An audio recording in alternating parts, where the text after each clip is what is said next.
নমস্কার, আমি শ্রাবণী। হ্যাশট্যাগ আমরা সকলের বিষয় নিয়ে আজকে বলতে চলে এসেছি আবারও। আজকের বিষয় দিয়েছে আমাদের প্রিয় কবিতা কলতানো চ্যানেলের নাম, ওর বান্ধবী রাখি গাঙ্গুলি। তো অবশ্যই রাখি ম্যাডামকে অন্তর থেকে শ্রদ্ধা, ভালোবাসা, অনেক অনেক অনেক ধন্যবাদ। আর আর একটা সঙ্গে অনুরোধ রইল যে যদি আপনার চ্যানেলে আপনিও আসেন, আমাদের সাথে যোগদান করেন, খুব ভালো লাগবে। আমি জানি না অবশ্য আপনার চ্যানেল আছে কি না। যাই হোক, যদি নিজে মুখে বলেন না, যে কোনো এই যে বিষয়টা দিয়েছেন, এত সুন্দর একটা বিষয়, এবং আপনার যে এই যে মনে হয়েছে যে না আমিও বিষয় দিই, এটাতেই আমরা অনেকটা অনুপ্রাণিত। নিশ্চয়ই একজনেরটা হলেও আপনি শুনবেন নিশ্চয়ই যে হ্যাঁ আমার দেওয়া বিষয়টা এনারা কীভাবে কি বলছে। তো যদি আপনি আমারটা শুনে থাকেন, অবশ্যই একটা ছোট্ট কমেন্ট করবেন। আমি তাহলে আপনার কাছে কৃতজ্ঞ থাকবো, কারণ আমি তাহলে বুঝতে পারবো যে হ্যাঁ আপনার দেওয়া বিষয়টা আমরা আলোচনা করলাম, এবং আপনি তাতে মানে কতটা ঠিক বা ভুল এটা জানবার জন্য। কারণ আমরা প্রত্যেকেই সকলের কাছে শিখে চলেছি, আমাদের তো শেখার শেষ নেই। আমরা এখানে বারবারই বলি যে আমরা এখানে কিন্তু কোনো নিন্দা বা পরচর্চা করতে আসি না। আমরা যে কোনো একটা বিষয় নিয়ে সকলে যে যার মত পোষণ করি, নিজেদের কথা বলতে আসি। এটা হচ্ছে সম্পূর্ণ আমাদের নিজেদের ব্যক্তিগতভাবে আমাদেরকে নিজেদেরকে ভালো রাখার জন্য আমরা এখানে এই প্ল্যাটফর্মে আলোচনা করতে আসি। তো আজকের আলোচনা শুরু করি। আপনার দেওয়া বিষয়টা হলো এটা যে যা কিছু মূল্যবান প্রকৃতির মা তা আমাদের বিনামূল্যেই দেন, তা আমরা বিনামূল্যে পাই।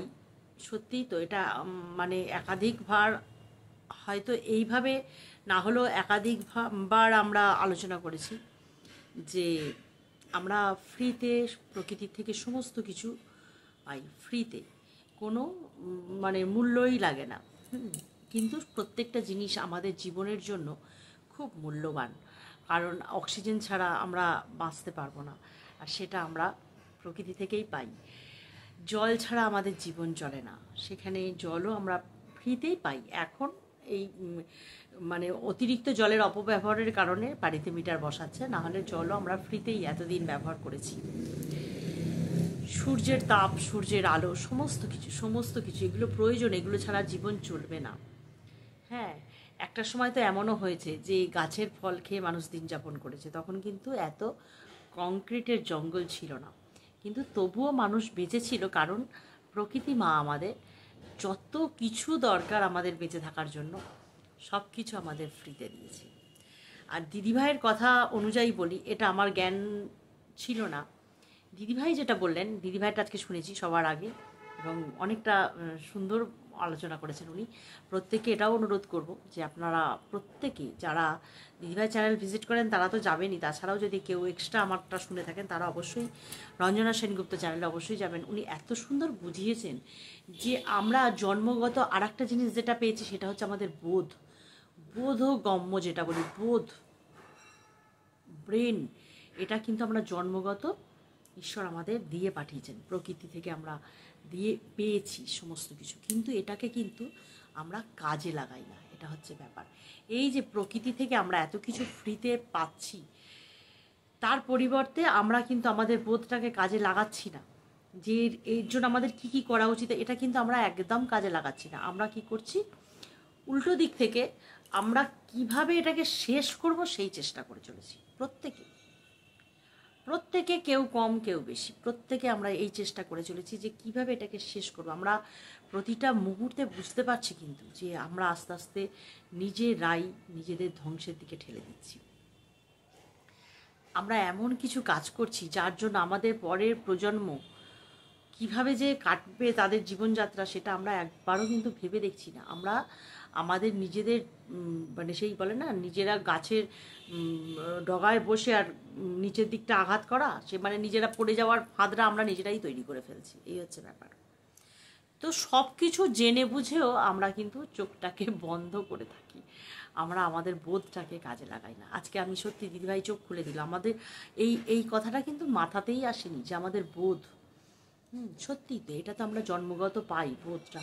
খুব কম মানুষ আছে যাদের বোধটা কম হয়, তাদের কোনো কিছু একটা কারণে তারা জন্মগত একটুখানি স্বাভাবিকের থেকে একটু কম বুদ্ধিসম্পন্ন হয় আর কি। তাদের বোধ থাকে, অন্যদিকে বোধ থাকে হয়তো, কিন্তু আমরা যেটা চট করে করতে পারি তাদের হয়তো সেটা আরেকটু সময় লাগে।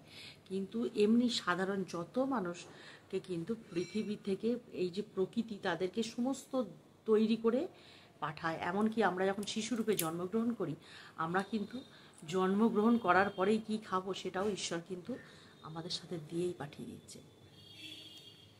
এত কিছু জানতে পারছি, এত কিছু বুঝতে পারছি, কিন্তু আমরা নিজেদেরকে কতটা পরিবর্তন করছি, এটা হচ্ছে ব্যাপার। সত্যি কি আমরা নিজেদেরকে একটুও পরিবর্তন করছি?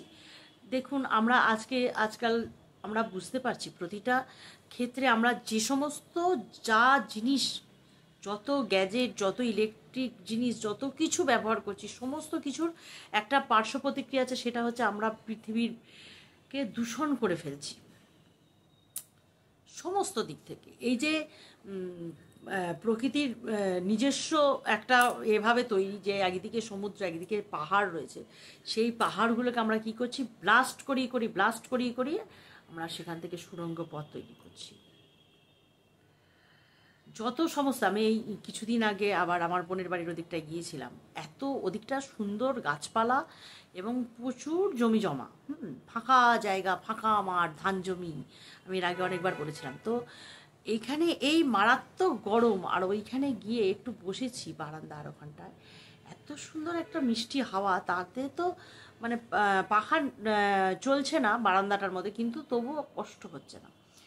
কিন্তু আবার যখন ফিরছি খেয়াল করে দেখছি বিশাল বড় বড় গাছগুলো কিন্তু কাটা শুরু হয়ে গেছে, মানে কেটে ফেলছে কি না, ওইখানে ওই ইমারত তৈরি হবে আর কি, বিল্ডিং হবে, সেই জন্য গাছগুলো কেটে ফেলছে। কিন্তু তার পরিপ্রেক্ষিতে যে আরেকটুখানি পাশে কোনো জায়গায় আর একটা গাছ লাগানো হচ্ছে তা কিন্তু হয়নি।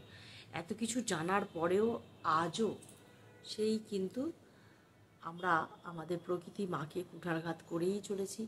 তাকে মানে কিভাবে ওই এই যে ব্যাপারটা আমাদের মনের মধ্যে, সত্যি কথা, এই যে মা মা মানেই মায়ের থেকে আমরা না চাইতেই সব কিছু পাবো, এটা মিষ্টি বলেছে, মিষ্টিটাও শুনেছি।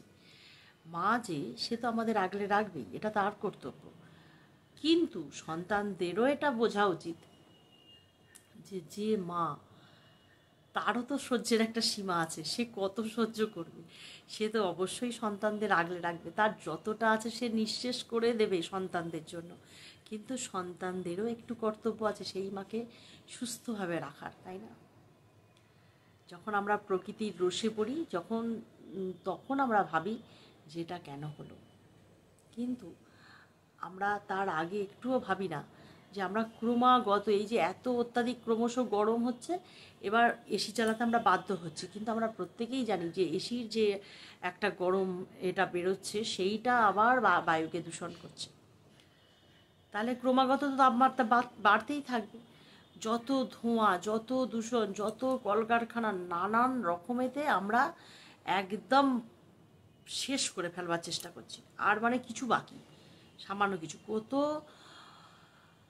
চেষ্টা করলে আমরা যদি আমাদের ছাদের ওই ব্যালকনিতে, আমার না হাঁপিয়ে যায় এই সমস্ত চিন্তা করলে, আমার ভীষণ খারাপ লাগে।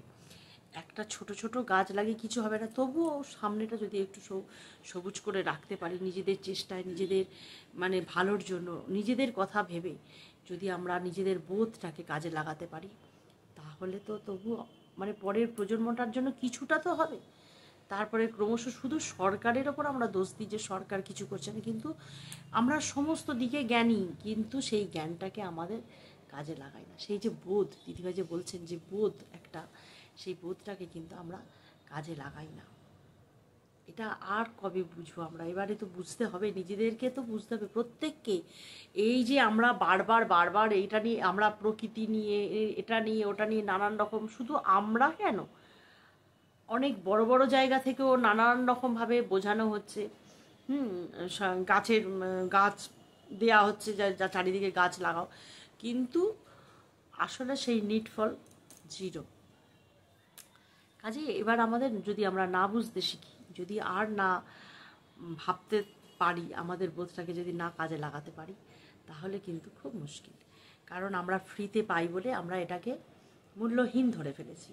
ফ্রিতে পাচ্ছি তো, অক্সিজেন তো ফ্রিতে পাচ্ছি, সূর্যের তাপ আমরা ফ্রিতে পাচ্ছি, জল আমরা ফ্রিতে পাচ্ছি, তাই জন্য এগুলোর কোনো মূল্য নেই। হ্যাঁ, কিন্তু এই যে মূল্যহীন, একদম এমন মূল্যহীনও করে দেবো না যে যখন এর মূল্যটা অনেকটা বেড়ে যাবে তখন আর আমাদের কিন্তু কিচ্ছু করার থাকবে না। আমরা ফ্রিতে পাই বলে আমরা সমস্ত কিছু হেলাফেলা করছি, এটা আমাদের বুঝতে হবে, আমাদের বোধটাকে কাজে লাগাতে হবে। তো আজকে এ পর্যন্তই। অবশ্যই তোমরা সকলে ভালো থেকো, সুস্থ থেকো, হাসিতে খুশি থেকো, আনন্দে থেকো। আবার আসবো অন্য কোনো দিন অন্য